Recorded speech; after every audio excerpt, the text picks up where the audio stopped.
get back in the workforce and to provide for their families and to pursue their dreams. Mr. President, I yield the floor. Mr. President.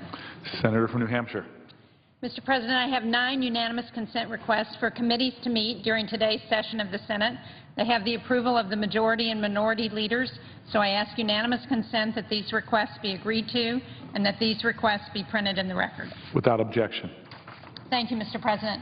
I came to the floor, Mr. President, because later today the Senate will vote on a short-term extension of emergency unemployment benefits for thousands of citizens in New Hampshire, hundreds of thousands, really over 1 million throughout the country, who are being hurt right now by our failure to act to extend unemployment benefits. I've heard from a number of New Hampshire constituents since the unemployment insurance extension expired back in December. And they make the case much more eloquently than I can about why we really need to extend these unemployment benefits. I want to just read some excerpts from some of those letters. One of my constituents, a 62-year-old woman from Windham, New Hampshire, explained that despite her best efforts, she will be one of the many long-term unemployed without any unemployment benefits if she doesn't find a job by March. She began working at age 8, delivering papers with her brother, put herself through college, earned a master's degree with the help of her employer. And she wrote, I quote, "I'm not too proud to do any honest job. I'm losing my house and can't afford to pay my mortgage any longer. There are so many of us out there." Another woman from Windham wrote to me, she's 55 years old. She's held a job since she was 16. And last August, she was laid off in a merger. She's been actively seeking a job in her field, which is health care. She explained that her unemployment check has helped her pay for her essential living expenses. She and her sister take care of their 90-year-old parents in their home, and this income is critical, not just to her livelihood, but to the care of her parents. And then we've heard from a 58-year-old woman from Merrimack who wrote that she lost her job in May of 2013 and has had 9 interviews but no offers. Without unemployment assistance, she won't be able to afford her car payment, her mortgage, food, or utilities. A constituent from the North Country wrote to me explaining that after 29 years as a teacher, that teaching job has been eliminated. She's been on unemployment since June. She's applied for nearly 100 jobs. Think about just getting up every day, trying to figure out where you can apply to just have a shot at getting back to work. Her savings are exhausted. She's on the verge of losing her house since her unemployment benefits, her only source of income, have expired. And she wrote, I quote, "This seems unfair to me, having worked hard and been a taxpayer into the system all my working life. I fail to see how not extending benefits will be beneficial to me and the 1.3 million other Americans, especially in light of an already fragile economy. Please do your best to remember those of us who never planned to have to depend on unemployment for this long, but who have fallen victims to these times." And then I did a teletown hall conference on Monday night, heard from thousands of people across New Hampshire. One of the people I heard from was a woman named Kathy from Danbury. She told me that she had worked since she was 14, and she's now out of a job. Her unemployment benefits have expired, and she doesn't know what she's going to do. You know, we need to think about Kathy and all of the people who we're hearing from in our offices. We're supposed to represent the people who need help across this country. My constituents are exactly right. We are threatening the fragile economic recovery by failing to extend unemployment insurance. The Economic Policy Institute estimates that the expiration of unemployment insurance is going to cost the economy an additional 310,000 jobs. The Congressional Budget Office estimates that each dollar we spend on extending unemployment insurance generates about $1.50 in economic growth. We learned this week that failing to act has already drained more than $2.2 billion from the economy, including $1.8 million from New Hampshire, not to mention all of the people whose personal stories are tragic because they want to work, they're out of a job through no fault of their own, and we need to provide them some assistance while they try and get back on their feet so they don't lose their homes, so they don't lose their cars, so they can put food on the table. I urge my colleagues to come together today. It is time for us to act to support an extension of unemployment insurance. I certainly hope we are going to do that. Thank you, Mr. President. I yield the floor.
President.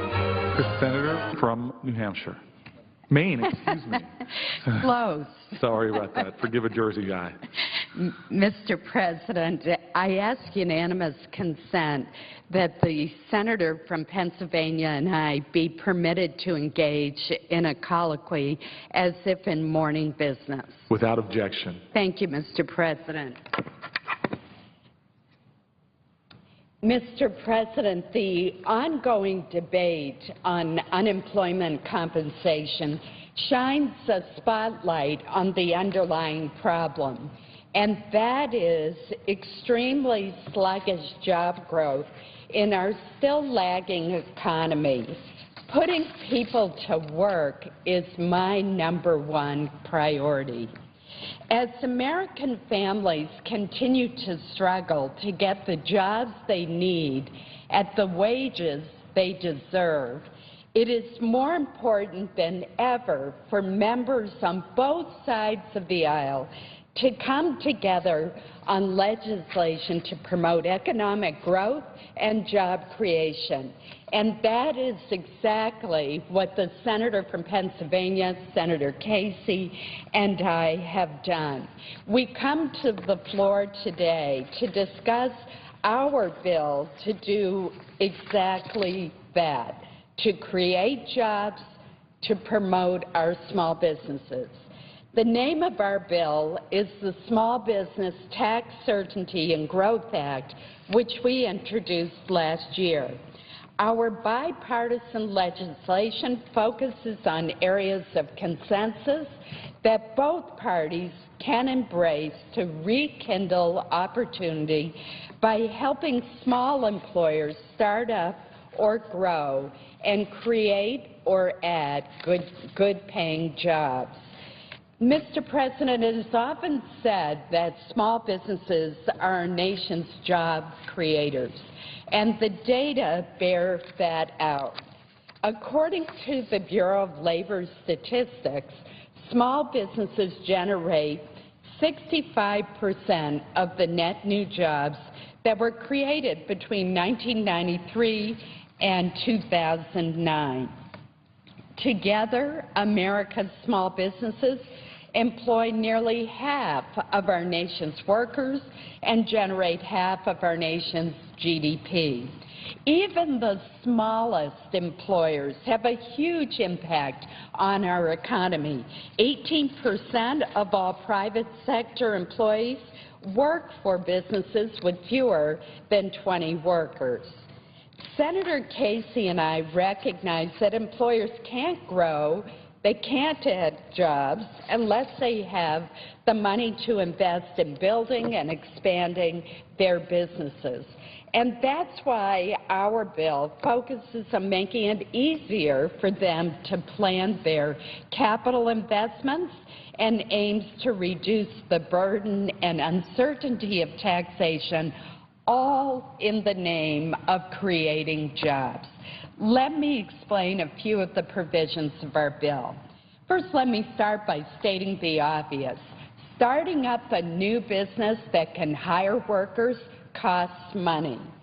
Our bill eases the tax burden on new employers by permanently doubling the deduction for startup companies from $5,000 to $10,000. There are two other provisions in our bill that affect employers, both large and small, that we propose to extend. First, the so-called bonus depreciation, and second, the 15-year depreciation for improvements to restaurants and retail facilities. Unfortunately, these important provisions were allowed to expire at the end of last year, causing great uncertainty and thus discouraging investment and the creation of jobs. Just think about this, Mr. President. The law has reverted to a provision that says that a restaurant has to depreciate its renovations over 39 years. Can you imagine a restaurant waiting to renovate only once every 39 years because it's going to take that long to write off, to depreciate the cost? The 15-year depreciation schedule for improvements is far more realistic. Our bill also provides certainty for small employers that use Section 179 of the tax code. That's the small business expensing provision. Recent studies by the National Federation of Independent Businesses, NFIB, which has endorsed our bill, show that the constant changes in the tax code are among the top concerns of small business owners. Indeed, I think the senator from Pennsylvania and I have both found in talking to smaller employers in our state that they are yearning for some certainty in tax policy. They simply can't deal with a tax code where 1 year the deduction is at one level and the very next year it's uncertain whether Congress is going to renew the provision or let it continue to be expired. The level of expensing has been unpredictable from year to year and has changed 4 times in the past 7 years. This uncertainty makes it difficult or even impossible for small employers to take full advantage of this tax incentive in their long-term investment planning. Our bill would fix this problem by making the maximum expensing allowable permanent at $250,000 and index it for inflation. We also expand the ability of small employers to use simplified methods of accounting. Mr. President, let me give you a real-life example of what the small business expensing and the bonus depreciation provisions can mean. Last year, I spoke with Rob Todd, the founder of Allagash Brewing Company, which is based in Portland, Maine. Allagash makes some of the best craft beer in the country. In fact, Maine is known for its craft beers. I have a feeling Pennsylvania has a few in that area as well. Well, Rob's operation started out as a one-man show in 1995. In the 18 years since, it has grown into a firm that employs approximately 65 people and distributes craft beer throughout the United States. Rob noted to me that his company's ability to expand was fueled in part by bonus depreciation and the Section 179 expensing.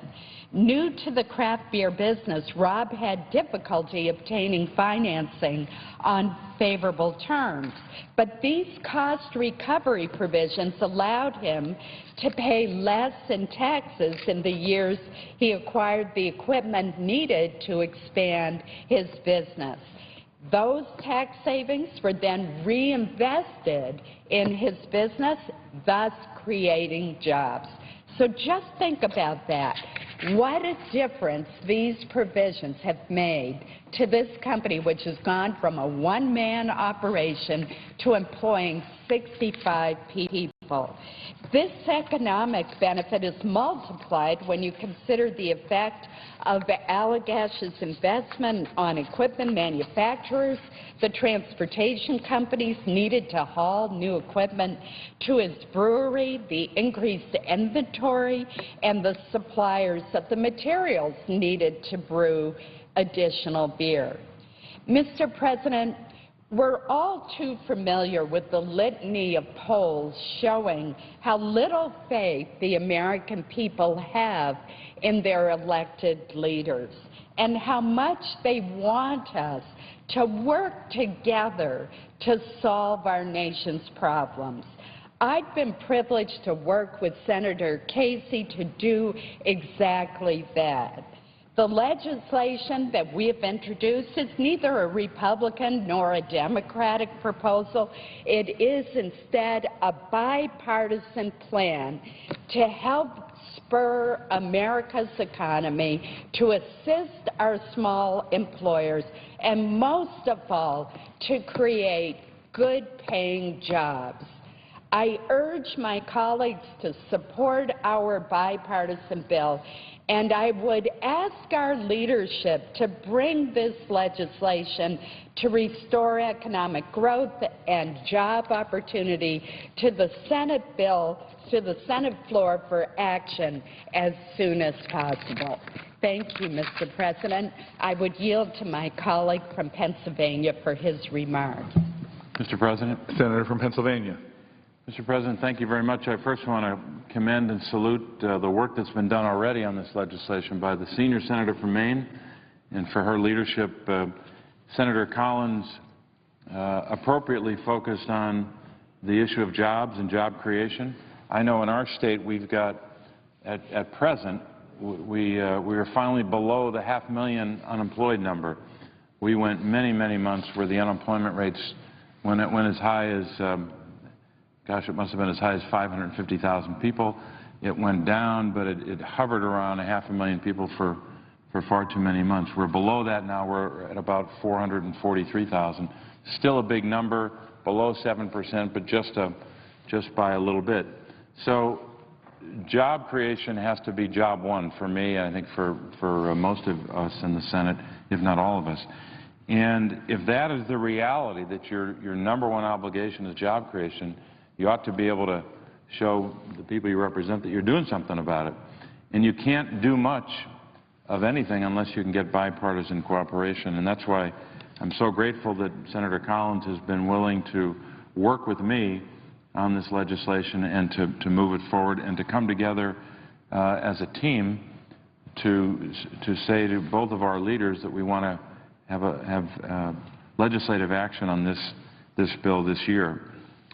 And the reasons are pretty fundamental. If you've run a small business, you know what we're talking about. But even if you haven't had that experience, you've encountered the challenges that small business owners face. And in some cases, it's not just challenge, it's real anxiety and worry that is compounded by uncertainty. Now, there's uncertainty created by what doesn't happen in Washington or what does happen. When you shut the government down, that creates, obviously, not just uncertainty, but more than that. But there's also uncertainty when they don't see action here to bring the sides together. I'm sure the presiding officer, he served as mayor of a big city. You know what it's like to talk to small business owners and all of their, and to hear about their struggles, which have been especially acute in this very tough economy. One part of their struggle is that even if they can identify the problem and even maybe the solution to rectify that problem, they can't hire a team of accountants or lawyers or tax professionals or consultants to help them. They often have to do these things on their own. Giving them some measure of certainty as it relates to tax policy would help enormously. So that's why we came together in this bill, the Small Business Tax Certainty and Growth Act. Senator Collins outlined some of the provisions. Let me just go through a couple of them by way of either reiteration or emphasis or re-emphasis. One is she mentioned the 15-year depreciation, what's sometimes referred to as 15-year straight line depreciation schedule for restaurants. Why would we go back to the old policy, which was you had to get your increment or piece or benefit, I'd call it, of depreciation in little slices over 39 years? Why not keep it at 15 years so that that business owner knows that in each of those 15 years they're going to have a measure of depreciation? It's a more realistic reflection of the useful economic life of these qualifying assets, and it makes all the sense in the world to have that in place. Senator Collins also mentioned faster cost recovery. That's reflected directly in a company's bottom line, and it frees up cash that can be used to expand business operations and hire new workers. These tax provisions can actually allow folks to have the capacity to hire new workers. This is especially important in the restaurant industry, which supports, get this number, 535,000 jobs just in Pennsylvania alone, and that number is 13.5 million jobs nationwide. in the restaurant industry. A study by the National Restaurant Association found that uncertainty about depreciation, the very thing we're talking about, and other tax provisions forced restaurants to forego improvement projects that would have produced around 200,000 jobs nationwide. So just one provision about one type of uncertainty could unleash substantial job creation. Secondly, the maximum allowable deduction, so-called 179 expensing. Again, why should a business that is already under tremendous pressure to meet a bottom line, to be able to deliver a product or a service and has all those pressures, why should that business not have the certainty to know that this year and next year and for as long as they are in business, they can depend upon, rely upon a deduction level that's set at $250,000 instead of fluctuating as that number has fluctuated. So making that deduction permanent is critically important. This section, this so-called Section 179, allows taxpayers to fully deduct certain capital asset purchases in the year that they make the purchase. This type of expensing provides an important incentive for businesses to make capital investments. We want them to make those investments, but we can't just say to them, go ahead and make that investment, and we hope we can help you in some uncertain way. We need to tell them and let them know that the rules of the road on this are going to be much more certain. And for this provision, this is the one provision that we believe should be made permanent. The deduction under this 179 section has changed 3 times in the past 6 years. This unpredictability makes it difficult for businesses to plan for obvious reasons and neutralizes much of the impact. It's not worth much if you're not sure it's going to be in place the next year. So by making it permanent and indexing it to inflation, very important point, by indexing it, the bill will provide the kind of certainty that businesses need to take full advantage so that they can hire more workers, just what we're hoping they will do and just what we hope that we can help them do. A third provision, the so-called bonus depreciation, would help small businesses in much the same way as the expensing rules I just talked about. The bonus depreciation allows companies to expense half the cost, imagine that, half the cost of qualifying assets that they buy and put into service in the same year. It provides an added incentive. Again, that word is important because we try to put tax code provisions in place that incentivize the kind of actions that lead to job growth. Here's just 2 studies I'll cite quickly. And in a 2013 report by the U.S. Treasury Office of Tax Analysis concluded that this particular provision, the 50% bonus depreciation policy, increased small business investment by 31.2% between 2008 and 2009. Whether you count that as 2 years or 3 years, it's a rather short time period. That provision alone, that bonus depreciation provision alone, increased small business investment by more than 31%. A separate report, same department, Treasury Department, separate report, said that this provision lowers the cost of capital by 44.1%. So no matter how you measure it, this bonus depreciation policy works, it creates jobs, and it'll keep working if we put it in place and provide that incentive. 2 more provisions on the startup deduction. Deduction for startup expenses is very important.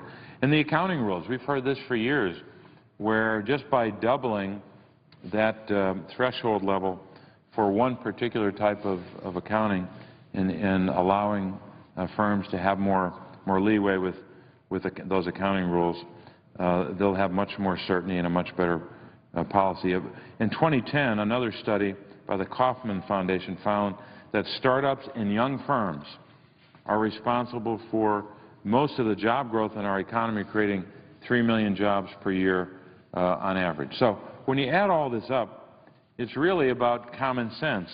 And I don't say that in a theoretical way. We know these provisions work. We are certain of that. There is no dispute that each of these policies are directly responsible for substantial job growth.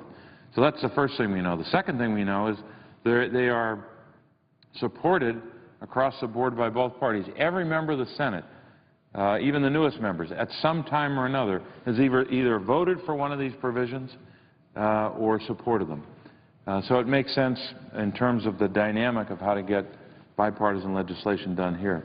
So we should put ourselves as best we can, so-called standing in the shoes of others. We should try to stand in the shoes of small business owners. Try to understand what they're up against. Try to understand some of the pressures they face. One of the most difficult problems they face is something as simple as uncertainty. Putting these provisions in place would remove a substantial degree of uncertainty. If we can do that, we can unleash job creation, the likes of which we probably haven't seen in the last couple of years. And I'm grateful that Senator Collins is willing to work with me on this and to move forward this bipartisan legislation which will be an effective and a proven creator of jobs. I would yield the floor. Senator from Maine. Madam President, I just want to commend the senator from Pennsylvania for his remarks. I think it's obvious that both of us have reached out to employers in our state and asked them what would make a difference, what would allow you to create new jobs, preserve the ones that you have, pay your workers more. And to a person, they identified provisions in the tax code, the uncertainty that occurs when they expire, the difficulty to plan to hire new workers when you don't know what the tax code is going to be. And that formed the basis for our bipartisan bill. We listened to what employers were telling us, and I hope more of our colleagues will help us bring this bill to the Senate floor. Every day that I am talking to an employer in Maine, I'm asked, are these provisions that expired at the end of last year going to be renewed? Will they be retroactive? Can we count on them? And they've put their hiring plans on hold until we give them the certainty that they deserve. So, again, it's been a great honor to work with my colleague, and I do urge our leaders to bring this important bill to the Senate floor. Thank you, Madam President. Madam President. Senator from Maine. Madam President, I do have another statement that I would like to give, seeing no one seeking the Senate floor. And I would ask that I be permitted to proceed for up to 10 minutes as if in morning business. Without objection. Thank you, Madam President. Madam President, the world's best athletes have come together in Sochi, Russia for the 22nd Winter Olympic Games. Among them is Russell Currier from the small northern Maine town of Stockholm, Maine.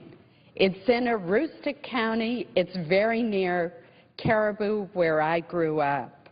And I rise today to celebrate the determination, hard work, and community spirit that enabled Russell Currier to represent our great country in the Olympic Games. Russell competes in the biathlon, the demanding and increasingly popular sport that combines cross-country skiing with sharpshooting. He secured his place on America's team by winning 3 out of 4 qualifying races in January at the U.S. Biathlon Olympic Trials. But Russell's snow-covered trail to Russia began long before that. 14 years ago, as a 7th grader, he joined the local Nordic skiing program. A former coach described him as a quiet youngster with no particular interest in the sport. That quickly changed. The next year, Russell won a county-wide middle school championship. The year after, he won third place at the Junior Nationals. Caring coaches and encouraging teammates lit a fire in him that burns so brightly today. On Russell's personal profile on the U.S. Olympic team website, he wrote that his favorite quote is, "Less talking, more doing." He has embraced that motto with all of his strength, and his perseverance has turned his Olympic dream into a goal that he has achieved. I have a particular rooting interest in Russell's success. He and his parents, Debbie and Chris, are graduates of Caribou High School, as am I. Debbie and I grew up spending summers at Madawaska Lake in camps that were very near one another, and we spent endless summers playing together. I have known this wonderful family for many years, and I am just thrilled for them. While the world watches the Winter Olympics, the entire population of Aroostook County, and indeed of all of Maine, will be riveted to the biathlon competition. As the name suggests, the town of Stockholm, Maine was settled by Swedish immigrants. When the first 21 families came to Aroostook County in the 1870s, they brought with them an unsurpassed work ethic, a strong sense of community, and a love of skiing. In fact, the entire ski industry in Maine, both Nordic and Alpine, can be traced to these hardy, outdoors-loving newcomers. Nearly a century and a half later, the work ethic and the love of skiing remain strong, and the sense of community is more powerful than ever. When Russell won his place on the U.S. team, friends and neighbors held a fundraiser, a spaghetti dinner at Caribou High School, serving up more than 300 dinners so that Russell's parents, Debbie and Chris, could make the long and expensive trip to Russia to cheer on their son. The local newspaper, the Aroostook Republican, published an excellent story on the community support behind the Courier family, and I'm pleased to insert that story in the record with the unanimous consent to do so. Without objection. Russell's dedication and his community spirit have a strong ally in this remarkable story, the Maine Winter Sports Center. The center was founded in 1999 with the purpose of rekindling Aroostook County's skiing heritage, spurring economic development in that rural region, bringing families together in wholesome recreation, and countering the sedentary lifestyle that leads to so many health problems among our greater population. The center's world-class facilities in Fort Kent and Presque Isle, Maine, have hosted national and international cross-country and biathlon competitions. For the 2006 and 2010 Olympics, 13 members of the U.S. biathlon team trained at the Maine Winter Sports Center. But Russell is the first homegrown Olympian to come up entirely through the center's program. Madam President, Russell Courier demonstrates that growing up in a community that works hard and works together can be such a great advantage when combined with individual desire, determination, and skill. The success that Russell has achieved in realizing his Olympic dream and the support along the way that he has received are truly inspiring. I am so proud of Russell and all who helped him achieve his dream. I wish him and his teammates all the best. Thank you, Madam President. Madam President, seeing no one seeking recognition, I would suggest the absence of a quorum. Clerk will call the roll. Mr. Alexander.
General speeches on the Senate floor today until 2 o'clock, when we were expecting more legislative action on the jobless benefits bill they've been debating for several weeks. The bill would extend benefits that expired at the end of last year for the long-term unemployed for another 3 months. Lawmakers have scheduled a couple of votes to limit debate on the measure. Now, we also could see work on the nomination of Montana Senator Max Baucus to become the next ambassador to China. His nomination was approved by the Senate committee earlier this week. While we wait for more debate here on the Senate floor, remarks from House Speaker John Boehner today. The Associated Press reporting him saying any immigration legislation would be difficult to pass this year. Here's a look at his weekly briefing this morning.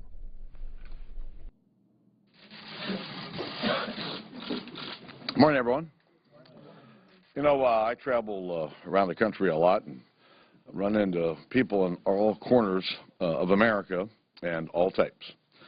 And everywhere I go, people are wondering why there's less opportunity today than there used to be. Well, I think this week we got a report from the Congressional Budget Office that reminded us of one big reason, and that's the President's health care law. Under the law, people will work less, and under its employer mandate, wages will be lower. And in the end, the law is going to drive 2.5 million full-time workers out of the economy. Just like that, gone. You know, in the White House, their response was, well, you know, they made a joke out of it. Come on. That's the attitude that's produced the worst economic record in American history. And it's more proof that the law must go. Now, while that may take a new president, there are things that we can do to get the economy growing again and back on track. We can start by expanding markets for American companies to export their products and their services. That would be good for American jobs, and the Republicans and the president agree on this. Listen, Trade Promotion Authority is ready to go. So why isn't it done? It isn't done because the president hasn't lifted a finger to get Democrats in Congress to support it. And with jobs on the line, the president needs to pick up his phone and call his own party so that we can get this done. He can also pick up his pen and finally approve the Keystone Pipeline. Last week, the State Department produced yet another report showing what we already knew, that there's no reason, scientific or otherwise, to block this project any longer. But once again, because some of the president's friends don't like the idea, the pipeline and the tens of thousands of jobs that would be created, just not going to happen. That brings me to my final point, immigration. You all know for the last 15 months I've talked about the need to get immigration reform done. This is an important issue in our country. It's been kicked around forever, and it needs to be dealt with. Having said that, we outlined our principles last week to our members, principles that our members, by and large, support. It's put together by the leadership team, and they believe it. But I've never underestimated the difficulty in moving forward this year. And the reason I've said that we need a step-by-step, common-sense approach to this is so we can build trust with the American people that we're doing this the right way. And frankly, one of the biggest obstacles we face is the one of trust. The American people, including many of my members, don't trust that the reform that we're talking about will be implemented as it was intended to be. The president seems to change the health care law on a whim whenever he likes. Now he's running around the country telling everyone that he's going to keep acting on his own. He's talking about his phone and his pen. And he's feeding more distrust about whether he's committed to the rule of law. Listen, there's widespread doubt about whether this administration can be trusted to enforce our laws. And it's going to be difficult to move any immigration legislation until that changes. Mr. Speaker, that said, we understand the concerns in your conference on immigration and some of the level of concerns about how the administration would affect this if it was a change. But do you see any reason, in spite of how hard this is, any reason why you would peel back from your attempt to try to move immigration reform issue? Is that still your goal, to be clear, that you're going to try to move some pieces of immigration reform? We're going to continue to discuss this issue with our members.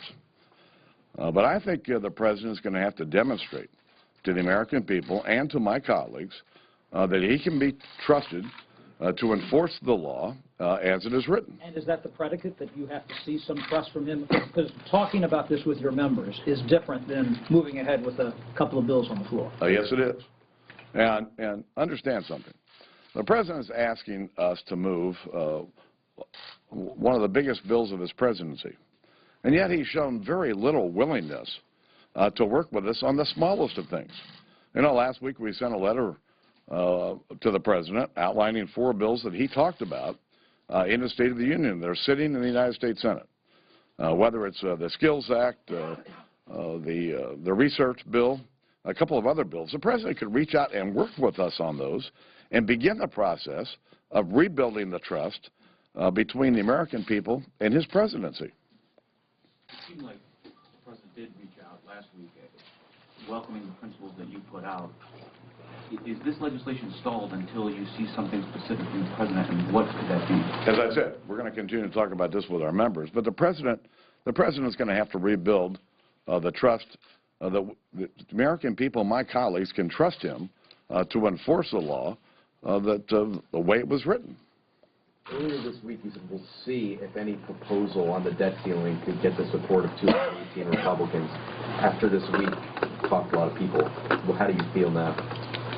Well, I think that we're still looking for the pieces to this puzzle, but listen, we do not want to default on our debt, and we're not going to default on our debt. We're in discussions with members about how we can move ahead. We've got time to do this. We're going to continue to work at it. No decisions have been made. Will you rule out a clean debt ceiling? We're continuing to talk to our members. There have been reports that you offered to try and put forward the approval of the Keystone Pipeline to an extension of the debt limit, but you ran into problems with your conference. How could that not get 218 in your conference? You put red state Democrats in a very difficult position in the Senate. How come you can't get 218 for Keystone? Well, you know, Mother Teresa is a saint now, but, you know, if the Congress wanted to make her a saint and attach that to the debt ceiling, we probably couldn't get 218 Republican votes. Sorry. On the trade promotion, there's apparently as much problem in your caucus with it as in the Democratic caucus, and that the word is that you told the President or that you want at least 50 Democrats to vote for it in the House before you'll bring it up. Is that true? We need Democrat support in order to pass it. We've got broad support in our caucus, but I don't think we've got 218 votes for this. And so the President's going to have to produce some votes. Yes, sir. Mr. Speaker, when Secretary Lewis said late February the debt limit has to be raised, what do you think the effective date certain actually is, and by what point does the House actually have to act on something? Before late February. Yeah, listen, I take Jack Lewis' word. That's what he says it is. That's what it is. That's what. Thank you, sir. Mr. Speaker, the prospects for immigration legislation, trade legislation, health care legislation appear to be dim and perhaps even dimming. What is Congress going to do this year? Well, we've got a lot of things on our plate. I think getting the SGR extended through the balance of the year, or hopefully getting a permanent fix to that, would be very helpful. You know, we've got issues with flood insurance that we're going to have to deal with. We've got TRIA that's out there.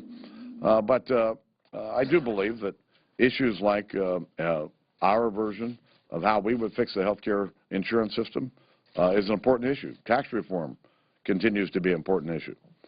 But let me just reiterate one point. I have made clear for 15 months the need for the Congress and the administration to work together on the issue of immigration reform. It needs to get done.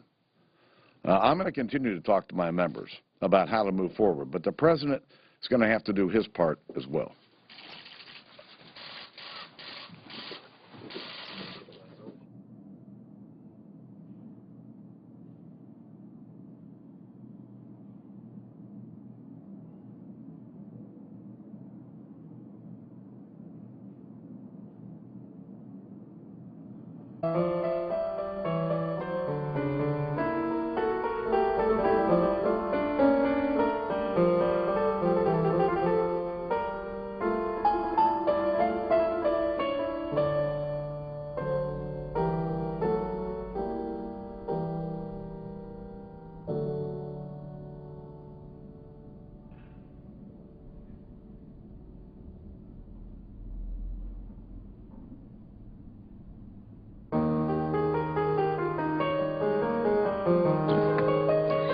Senator from Mississippi. I ask unanimous consent that the quorum call be vitiated.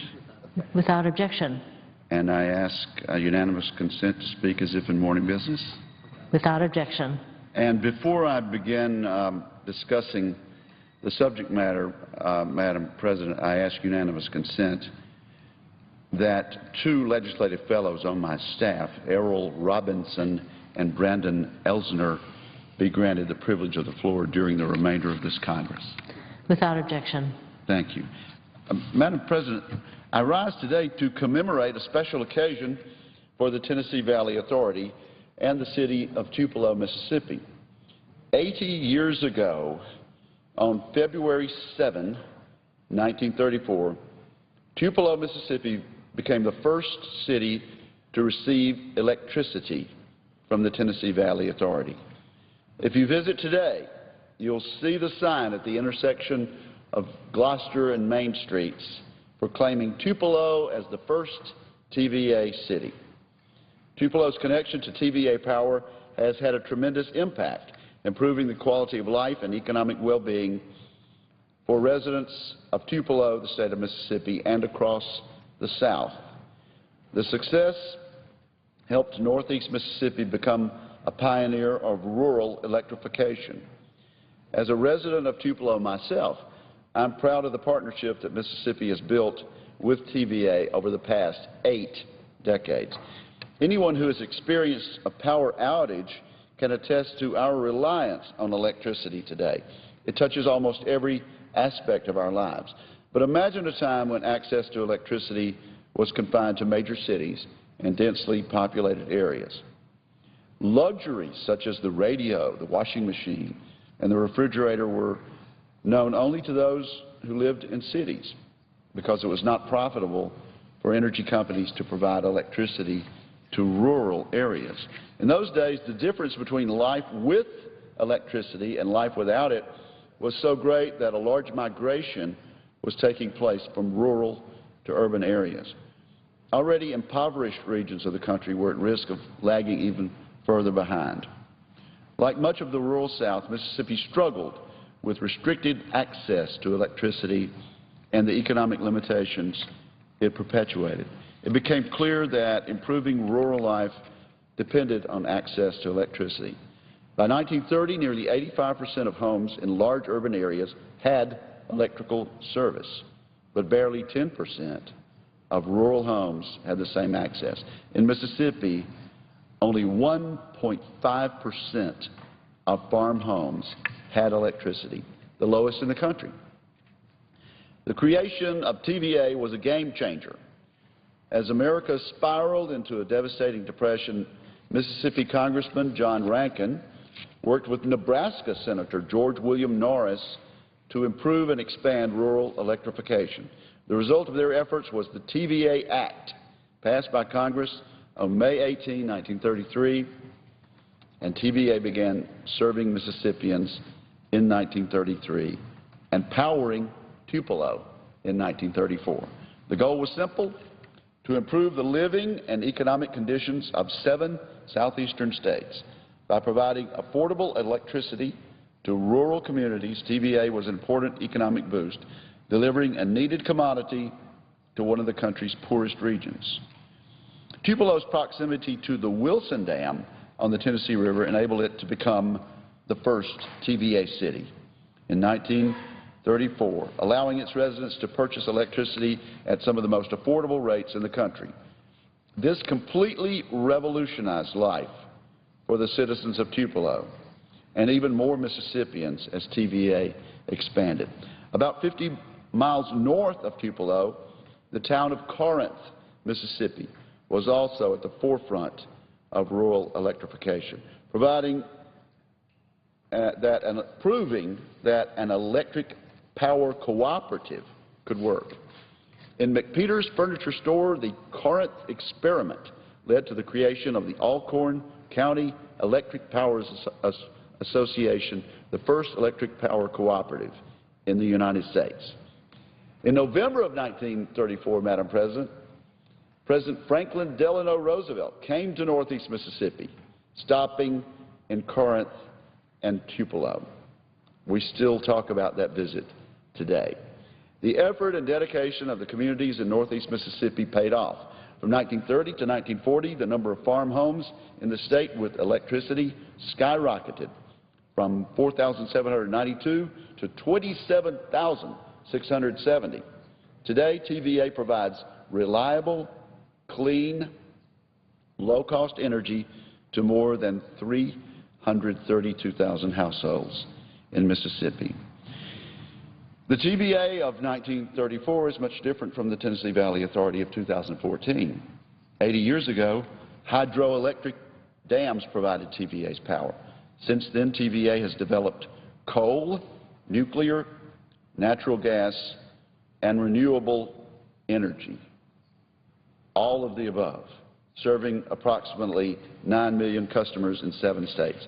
I look forward to TVA's continued success, and I congratulate the many Mississippians who have contributed to the legacy of TVA over the past 80 years.